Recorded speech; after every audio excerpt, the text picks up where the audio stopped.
Thank you for the invitation. And of course, we appreciate any opportunity to share our thinking with our industry colleagues on this topic. As Craig mentioned, RFID is a very weighty decision, and today I want to touch on three major points regarding the Jockey Club's microchip initiative. First, just a brief overview of the rule, which includes our transition plan from voluntary acceptance last year to mandatory as a condition of registration this year. Second is our history with microchips from an international perspective. And finally, our plans to deliver microchip information as a value add for our customers. So let's take a look at the rule first and the fundamentals that are behind it. Beginning with the foals of 2016, breeders, we gave them the option to request a microchip. It's free of charge, and they can request it when they report the birth of their live foal to us. We mail the chip along with the registration application and the genetic sampling kit at that time. The breeder certifies the implantation of the chip and then reports that number on the registration form back to the Jockey Club, or they can use the electronic facilities we have on our website. And to date, approximately 2/3 of the foal crop, the 2016 foal crop, has requested them voluntarily. And beginning with the 2017 foal crop now, all those foals are going to receive a microchip with certification of implant as a condition of registration. Other chips may be implanted as long as they're ISO 17085 compliant. Now, I'll talk about our thoughts on centralized databases and so forth. But as long as the chip is ISO 17085 compliant, that's readable at 134.2 kilohertz, those are acceptable to us as well. We did that principally because we saw a lot of farms had already gone through this process and had begun to use microchips as an inventory control mechanism. We've been supplying the Datamars Microfinder Slim Equine chip. It's a slightly smaller chip than its peers, and it's got very similar read ranges, and we've been very satisfied with it.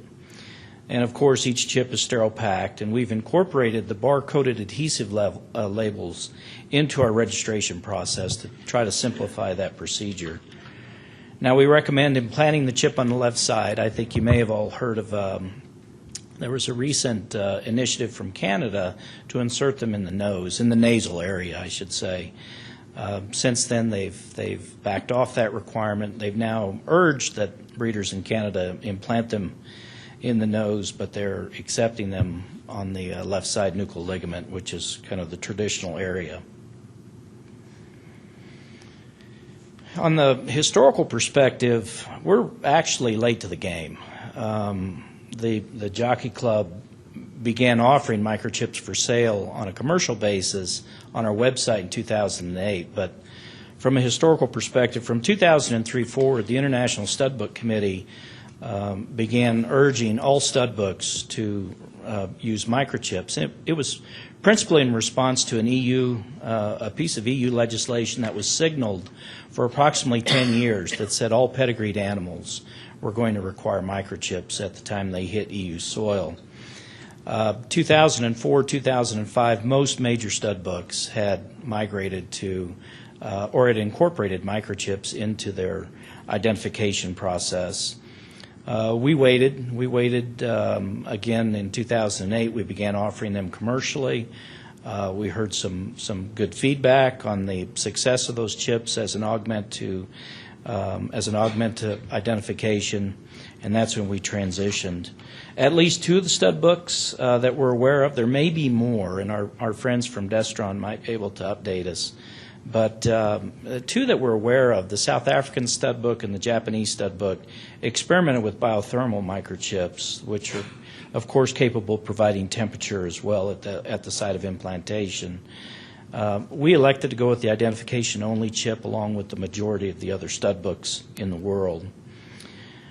Again, I mentioned the EU legislation. We've also conducted a field trial early in 2015 in which we looked at implanting horses in the central Kentucky area, approximately 100, maybe 150 in total, just to familiarize ourselves with it, to familiarize breeders with it, and to do a field trial on basically if any issues would arise. And we were pleased to report that nothing occurred, so we went ahead and rolled those chips into production.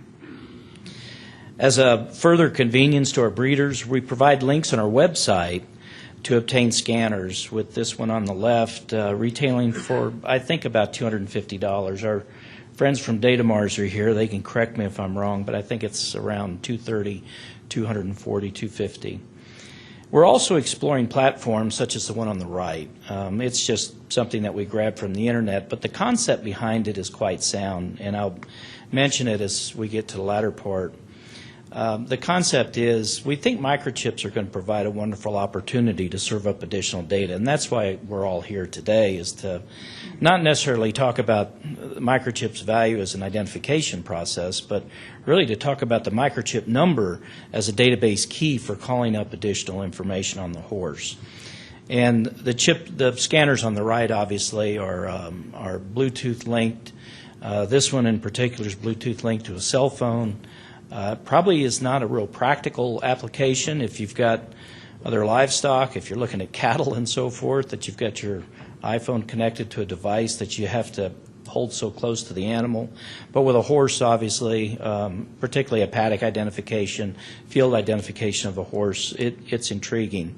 So we're looking at this year to develop some applications that would leverage that type of platform. It's important to note that we do consider microchips just another tool to identify the horse. It should be used in conjunction with all phenotypic and genotypic characteristics, including DNA, coat color, markings, cowlicks, and so forth. It is a piece of technology, we understand that, but there are certain God-given identification characteristics of the horse that we continue to rely upon, DNA being probably the principal one. But obviously, with the speed and convenience of microchips, for field identification, it greatly enhances that. And although the chip does provide a fast means of identification, we still recommend that the other identifying characteristics that are present on the certificate of full registration be used in order to establish the identity of that horse. The chip number will be listed on our certificate of full registration, and soon it's going to be listed. This is an example of our printed paper, but soon that will be transitioned to our digital certificate of full registration that we plan to introduce in 2018 when we sunset the paper cert. Any chip failures that occur are going to result in the corrected certificate, which those that practice on racetracks are familiar with. If you do see errors and markings and so forth, we, of course, reestablish the identity and then correct the certificate and send it back out. Chip failures will result in the same thing because we consider that microchip to be a part of the identity of the horse. Ideally, now when to implant is the other question. Ideally, we would like to see all critical elements of identification occur simultaneously, and that would be the photographs, genetic sample, the markings, and the implantation of the chip. We just think it creates the best environment for success. But obviously, we recognize that that's not always practical. We've had a number of the larger breeders request microchips prior to the foaling season, and we think that holds merit. Typically, we've been waiting to mail the microchip on the voluntary year, 2016, after there was a request made on the live foal report. This year, as I mentioned, it's going to be shipped with the registration certificate.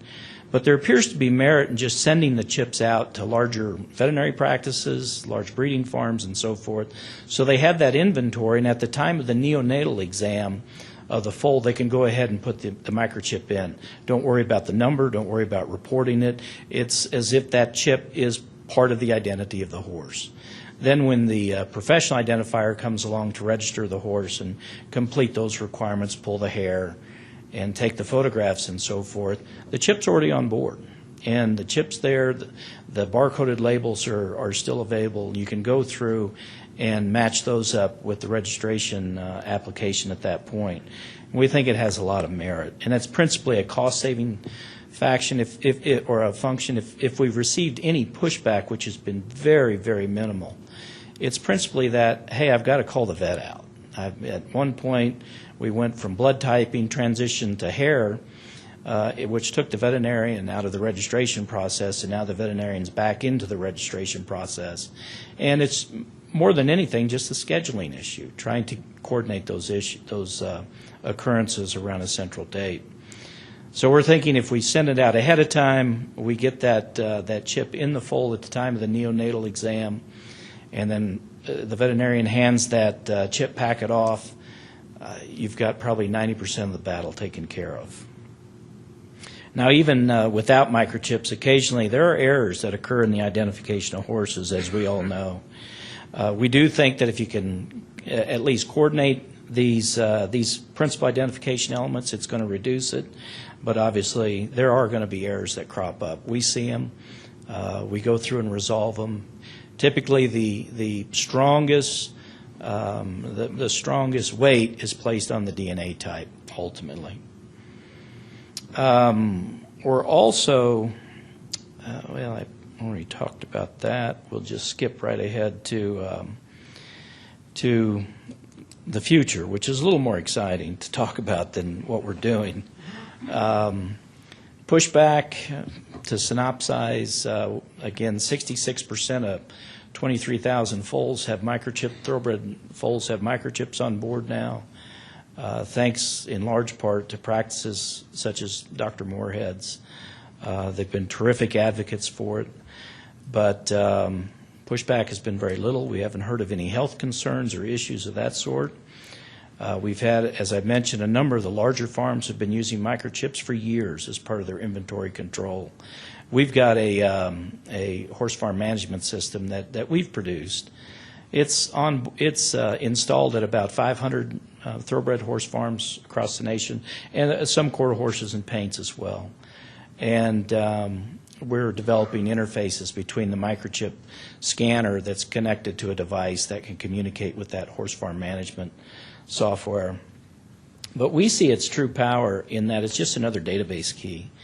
And there's going to be these kind of political divisions as to what's the best model. Summers described very eloquently a terrific model. It's got all the essential elements that are required in order to facilitate traceability. We've taken a little bit of a different approach, and we've done that principally because we've always encountered difficulties in trying to get disparate groups around the same table to agree on things such as standards, and of course there's always the data sharing agreements and the privacy issues and confidentiality issues. We've had success in a similar model with our World Hub. We've got a service that we offer free of charge to all racing nations. It's referred to as a World Hub. It's basically the same thing. It collects past performance information from thoroughbred racetracks the world over. I think there's only 2 or 3 racetracks. Most of them are unofficial that do not contribute to the World Hub. But what it does, it provides a centralized database for all past performance information to be consolidated into, so that when horses move and are imported, exported, and so forth, and you need to print programs that have past performance information in it, you've got a single source. And you know the data's good. It's been quality controlled. It's been certified at the source. And it doesn't necessarily rely on any unique elements within the data itself. It's just the fact that as long as you have unique data elements, you're fine. And we've taken that same approach with microchips. They're ISO standards, and as I understand it, when a microchip is ISO certified, that means the number's unique. Now, we heard the perils of the 900s, and we've experienced that too, and we've advised breeders to avoid those. But as long as that chip's unique, data's data. It doesn't matter what that number is or what the source of it or where it comes from and so forth. As long as you have a centralized database where you can store it and then meet that data out, simply meter that data out as necessary for identification purposes, we think it goes a long way. We did experiment with the 840 chips back in 2008. They're fine. I mean, we obtained our chips from Destron Fairing. They were performed wonderfully. The issue that we ran into was we encountered resistance from a lot of our breeders that just didn't want to register their premises, even though that was a fairly painless and a very low barrier process. At the end of the day, they just didn't want to do it. They didn't want to register their premises, and for whatever reason it was. When we transitioned to this other microchip that's basically a manufacturer-coded chip, obviously the barriers have come down. The acceptance of the chips has been greatly facilitated. So I think when we do break out into our discussion groups, one of the things to contemplate is a model in which essential elements of equine identification are dumped into a central database. They're tracked to the source, whatever the source is, and then that database, at least those essential elements, who's the horse, where did it come from, what was the address in which the chip was mailed to, is all shared, at least in our agreements with our breeders as a condition of full registration. That information is surrendered to the Jockey Club, and we can use that information for exactly these purposes. And I'm sure other breed registries probably have the same type of provisions as well. And it would facilitate that centralized storage. And if there are issues with animal traceability, you need access to a central database, you do it with data sharing agreements. We've done that. We've done it probably for the last 35 years on data sharing agreements, where we obtain data from you, we give you data in return, and it's a terrific relationship. So you can avoid putting in place through a regulation what you can accomplish through a contract, and it's a lot easier.